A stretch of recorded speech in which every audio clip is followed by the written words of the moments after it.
Frank Corrado is a former Vancouver Canuck and a TSN hockey analyst. He joins us on Wednesdays. How are you, sir?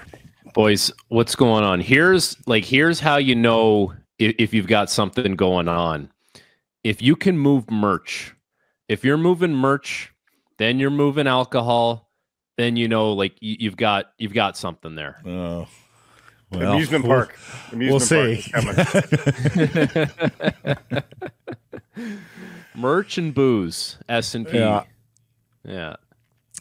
Frank, because here's the thing, and this was mentioned and covered extensively in the Steve Ewan article last week in The Province, where Frankie talked about, hey, I know there's a bunch of Canucks fans who think people in the Eastern time zone don't see our games, ignoring. He goes, I take pride in watching those late Canucks games and checking in on my former club. Finally, you were rewarded for absolutely, Frank. Like that was one that could keep you up till 1. Huh? It was a fun game. It was nice. You know what? So I was actually driving home from the TSN studio. So I caught the first 10 to 15 minutes on the radio broadcast. And the Jets are a team that I have to follow closely because I do a lot of their regional intermissions as well. So it was perfect.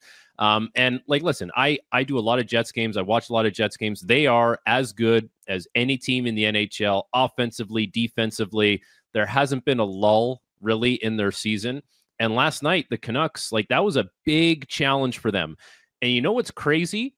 They get 2 goals off the rush. And I'm thinking, I don't remember seeing 2 goals in a month sometimes at points this season with this group. It was a little bit of a shock. But then you think about it and you're like, don't you realize what that does for the group? If you have a couple quick strike goals and how much easier that makes the rest of the game for you. So, credit to the Canucks. That was a really good game against a very good opponent who doesn't matter if they didn't have their A stuff. They're as good as any team in the NHL, and you have to beat them, and you did exactly that. So take me through the rush goals, Frank. We know rush chances have been such an issue under Rick Tocchet. How do they score those 2 rush goals against the best defensive team in the NHL? So the Carlson play right by the bench is such a sneaky little play, where he's kind of taken that hit and he just slips the pass underneath. But the fact that having Hughes being able to jump up and get yourself numbers, that's the other layer of it, right? You need a defenseman who can do that. So he does that. You get a play that beats someone. You want to get chances off the rush. Chances are you have to beat someone, or you're hoping that the other team kind of spoon-fed you a freebie, which doesn't happen a lot. So you beat someone, defenseman jumps in. Good job by O'Connor. He kind of opens up, takes his shot. Nice goal. The Höglander one, that's just straight speed, which I think has been a little bit of a talking point at times with this group. It's not the most fleet of foot, but the guys that are fleet of foot, they have to act that way and be that way. So he just beats his check right to the net. And so, the speed, but the ability to kind of make a play under pressure and beat someone, really important for the Canucks. I was saying my worry is that deep down, and he's not regretting the 2 points. I'm not suggesting that. But is Rick Tocchet okay with that, with the team playing like that? They scored on a lot of goals on very few shots, relatively speaking. Yeah. Deep down, did he have a little bit of butterflies watching them do what they did last night, or did he discover something that they're able to do now and use going forward? I would say, watching that, there's nothing that sticks out for me that a coach would tell you not to do. Okay. And especially when you execute it, right? If you execute it, that's kind of like your little free pass, no matter what it was. If it was high risk, it was dangerous. It's there's a little bit of an understanding, okay, we got away with one, but I got it done. As far as those plays, there's nothing there that a coach would bring. If that didn't go well, that's not coming up in video. That's pretty much just stock stuff. But the other thing that you would look at, I know Vancouver scores a lot on not so many shots. Winnipeg didn't have very many shots either. And the Canucks really controlled the chances off the rush. Last I checked, we got our post-game report, and it's 9 chances to 2 off the rush in favor of the Canucks. So as much as you get them offensively, if you can button him up defensively, then you're not talking about, making a play that isn't necessarily 100% high percentage play. But I would say those plays they're right in the playbook. There's no issues there. The other discovery last night that we hope sticks is for Brock Boeser. What did you see out of Brock Boeser that he did differently that finally allowed him to break through? You know what he did differently? He heard nothing after a shot or after the puck hit his stick. Like sometimes that's really like what it comes down to. Like he gets a deflection, scores a goal. Goes to the front of the net, bangs away, scores a goal. And it's like sometimes he's been in those positions before. Like Brock Boeser's been around the front of the net. Brock Boeser's been in the slot looking for tips. It just doesn't go in. But, for the first time in 12, it actually does. And so, it's the reason why like players always talk about, I just got to stick with my game. I got to stick with my process. It's the cliche kind of stuff. But if you do it, eventually, like you've done it hundreds of times before. So, it's another 20-goal season for Brock Boeser. And the only difference is he didn't hear a pad or a glove or a post or boards. He heard the goal horn. And that is like paramount for him to, kind of get into a groove here and find a little more of that going forward. I think a lot of people would have seen more hunger from him. Like going to the front of the net sort of denotes the hunger, but is that just a trick that we play with in our brain that because it went in that we think he was more hungry? Or do you think he was more hungry? It's probably a little bit of both, but like, you go 12 games without scoring a goal. You didn't wait till the 12th or 13th game to all of a sudden say like, I got to push the envelope a little bit, especially a guy, right? Like, especially a guy like that, who's used to scoring more. Like he's game 7, game 8, game 9, like you're not waiting, but I think there's something to be said, Blake, about the timing of things, like the cadence of things, right? Like you arrive when the puck arrives. And that makes a difference instead of, I went to the front of the net, but where was the puck? Yeah. Like it wasn't really, in a spot that was going to get there at the right time. So that's part of it as well. I think when that aligns, we'll look at it and say, looked hungry going to the front of the net. Well, because the puck was there too. Mm-hmm. So much has been made about Boeser missing Miller, and including by Brock Boeser, and it's fair. I mean, they were together for several years here. Does anything change when he plays with Pettersson? Should anything change when he plays with Pettersson? I guess the biggest thing that would change is just the pace, right? Like the cadence of those guys. Like Miller's a faster player than Pettersson is. I would imagine the numbers would indicate that this year, especially. But that is different. So,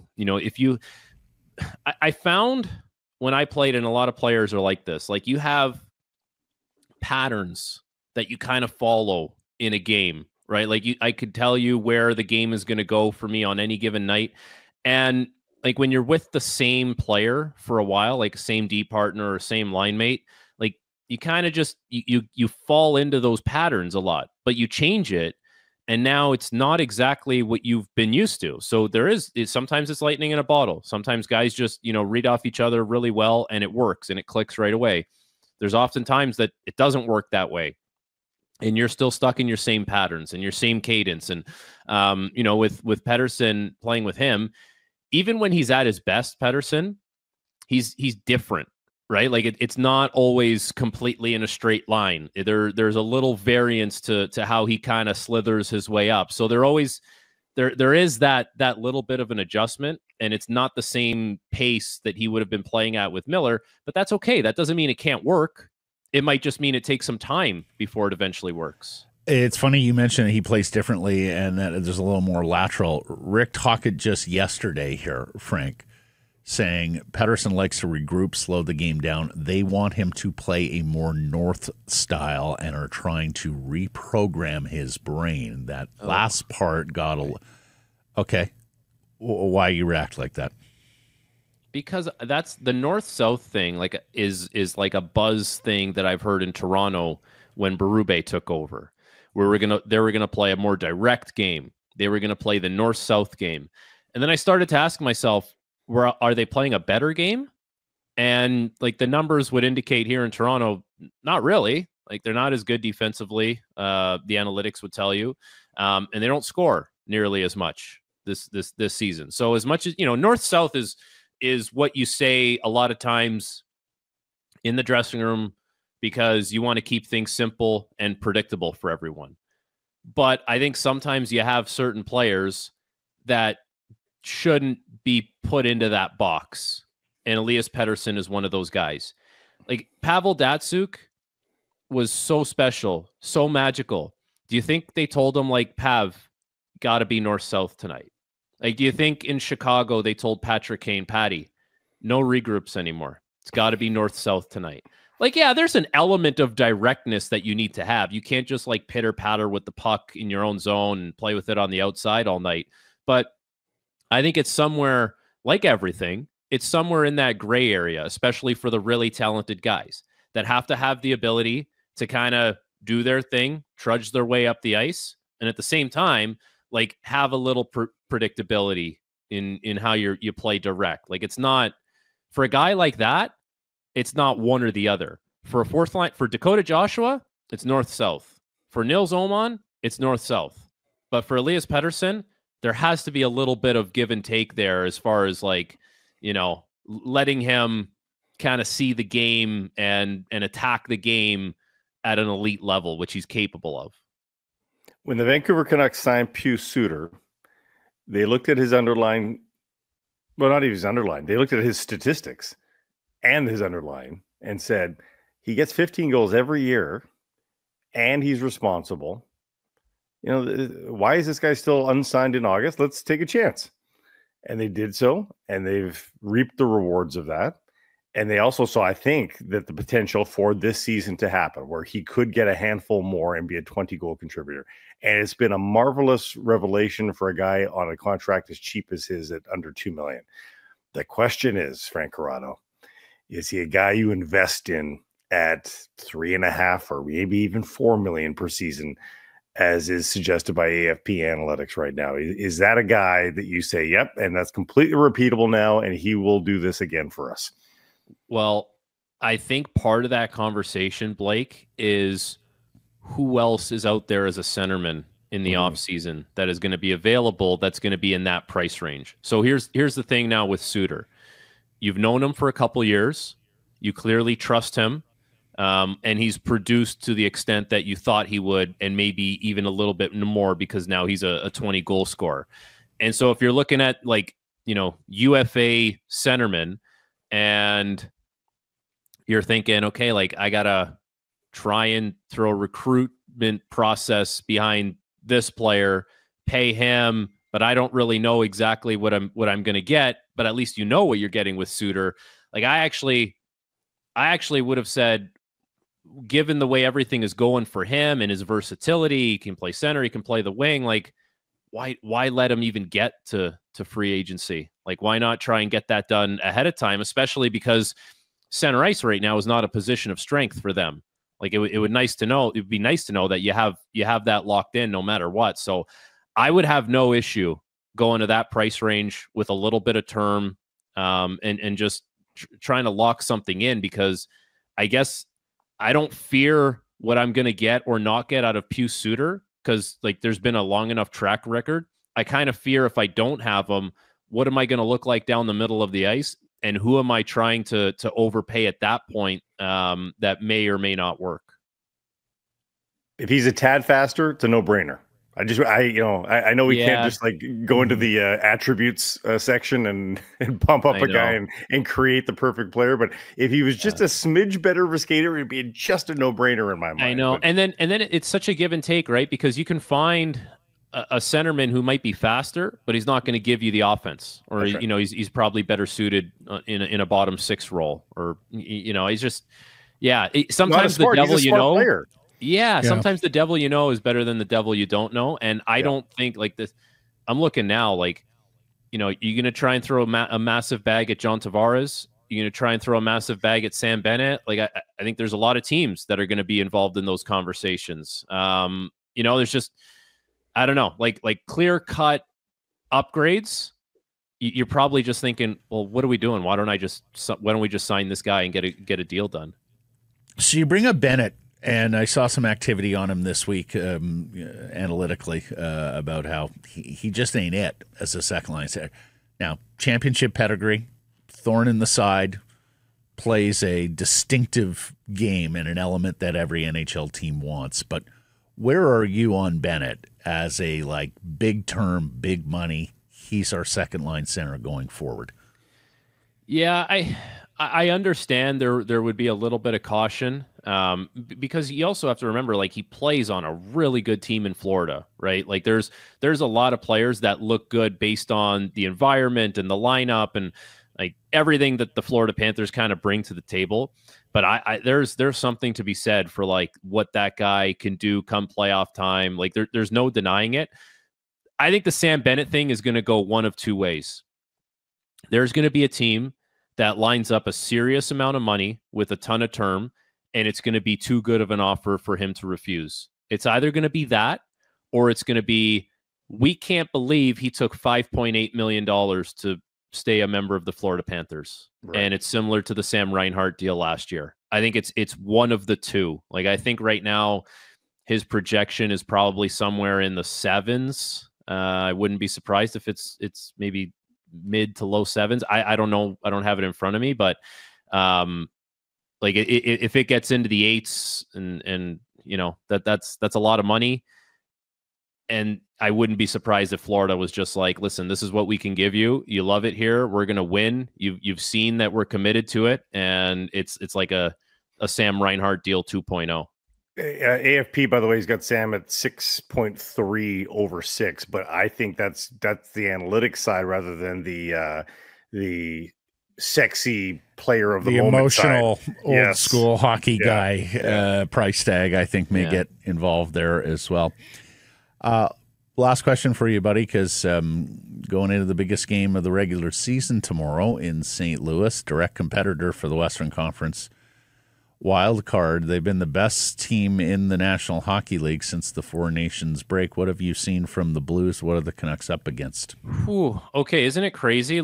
St. Louis has found something here, and there's a few lines that are really buzzing around the NHL right now. And you guys got to see the Slavkovsky, Caulfield, Suzuki line, which has been buzzing.